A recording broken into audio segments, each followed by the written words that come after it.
L'histoire est comme un miroir. Aux États-Unis, plus qu'ailleurs, les 100 premiers jours d'un président révèlent les vérités, les objectifs et les contradictions d'une nation confrontée à son époque et à son destin. Certes, Joe Biden a annulé bon nombre de mesures unilatérales prises par son prédécesseur et il propose de restaurer le leadership américain. Prenant le multilatéralisme, la rupture avec son prédécesseur paraît évidente, avec le retour des États-Unis sur la scène internationale et avec une vision plus ouverte sur le monde.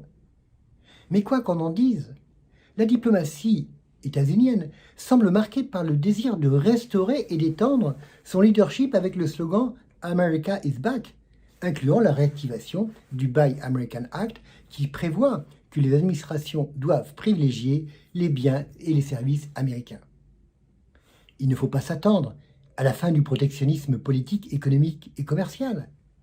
Tout en prenant le libre-échange, les États-Unis protègent leurs intérêts et cultivent leurs traditions protectionnistes, avec pour bouclier des centaines de mesures économiques et un arsenal juridique inégal à la portée extraterritoriale. La Chine, elle, au service du peuple, accroît sa politique multilatérale et pacifique, ses réformes, l'ouverture, des pactes économiques majeurs, ses capacités scientifiques et technologiques, des moteurs inédits de croissance, sa politique sociale, une gouvernance émérite, un essor durable et écologique, et un idéal pour l'humanité. En 2020-2021, grâce à 100 années d'excellence historique du Parti communiste chinois, à la vision de Xi Jinping et au travail de son peuple multiethnique uni, la Chine a déjoué la Covid-19, aidé des pays, éradiqué sur son sol l'extrême pauvreté, après avoir contribué à la forte baisse de la pauvreté dans le monde. La Chine, qui embrasse le monde, a rempli tous ses engagements internationaux.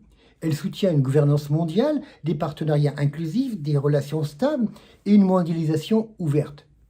En 2021, elle va générer plus d'un tiers de la croissance économique mondiale.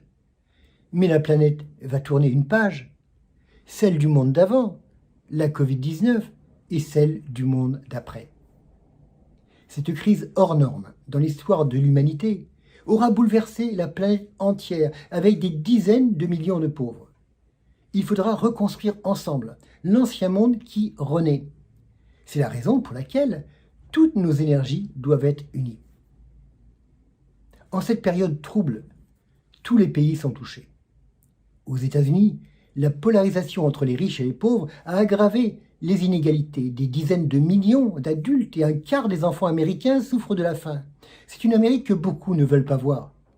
Avec le non-respect des droits humains, des leaders occidentaux font des leçons en critiquant les droits de l'homme dans d'autres pays. Dans le cas de Xinjiang, il parle de l'affection lointaine de l'Occident aux droits de l'homme. Il pourrait regarder les vraies raisons du succès de la Chine envers son peuple, multiethnique uni, dans cette province.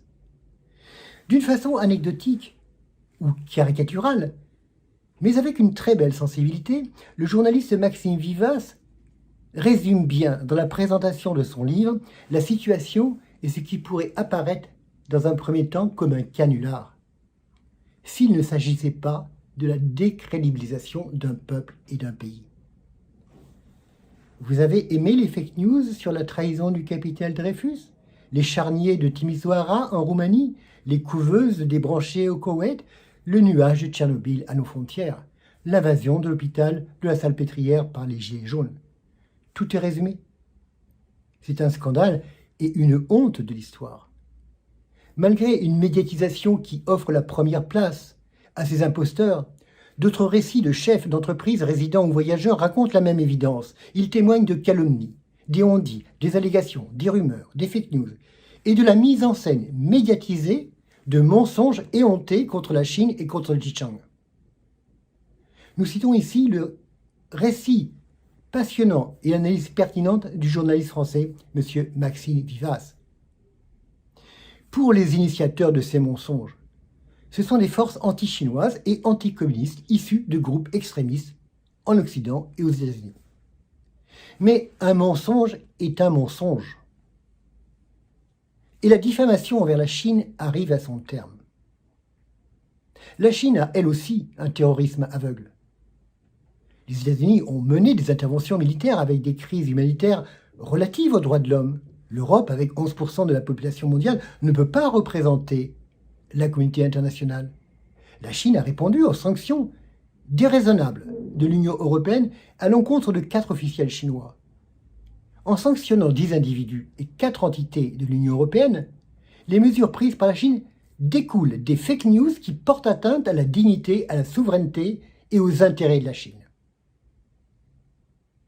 La Chine donne sa chance au dialogue avec l'Union européenne, avec l'important accord d'investissement Chine-Union européenne. Au lieu de stigmatiser les affaires intérieures de la Chine, l'Union européenne devrait au mieux se préoccuper pour que l'accord avec la Chine entre en vigueur. Ce traité négocié de haut niveau est mutuellement avantageux. Dans cette page de l'histoire qui se tourne, nous devons souligner l'importance de la coopération sino-européenne pour la construction conjointe d'une gouvernance mondiale. Cette ère de paix et de progrès permettra aux entreprises et aux peuples multiethniques sur tous les continents de bénéficier d'avantages mutuels. La mondialisation doit réaliser le rêve et doit servir le bonheur de tous les peuples dans une nouvelle ère plus prospère et plus pacifique.